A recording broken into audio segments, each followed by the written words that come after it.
Your people are living in a cave, and it's your job to get them out of it.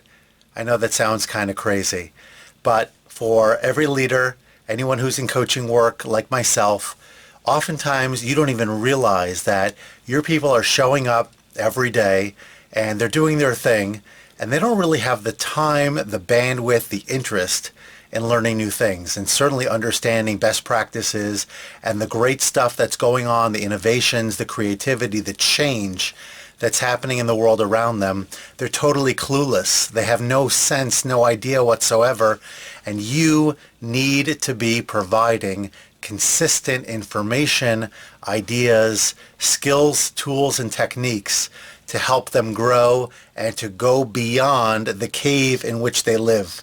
Let me tell you a little story. When I was a head of school a number of years ago, so we implemented a new student behavioral program. It was really cutting edge. It was really best practice and had a lot of neat features to it, values-based. It was really something that was going to transform our school, and ultimately it did. And I remember very distinctly sharing some memos and some content with the faculty about where we were in the process. We had already had meetings. We had already shared a lot of content in different ways. And there was some terminology that was used, and some of the teachers had apparently shared with one of my administrative assistants. They had no idea what this was. And I said, let me guess. It was from the cave. In other words, that it was from somebody who was down in the cave. And I was referring to some of our teachers in our lower school who literally were downstairs, which I kind of, in my own mind, referred to as the cave, and that they lived a little bit like in their own bubble. You know, they kind of did their own thing. They had the routines. They never really changed it up all that much. And so I figured if anybody was going to be clued out of what we were trying to do, it was our cave dwellers. And she's like, how'd you know?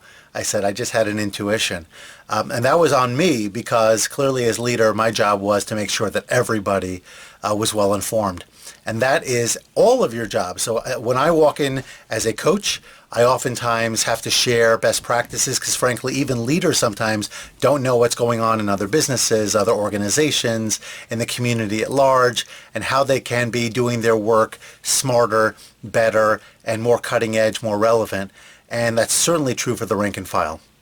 So with your team, with your colleagues, with your coworkers, and certainly with your direct reports, you want to be the person who is getting the information, curating it, sharing it, using it in meetings and conversations, helping people to grow, helping people to learn what's out there, sending them to conferences and networking events, and let them kind of get the broader sense of what's happening out there so that they can remain current, remain, of course, committed, motivated, engaged, because they feel like they're really progressing. Create a culture that says that teaching and learning and developing new skills are all valued, all important, and all things that we should aspire for. So get your people out of the cave, get them learning, get them doing, because it's with that information, when you empower them, it motivates them, it excites them, and it encourages them to do whatever they're doing well already even better,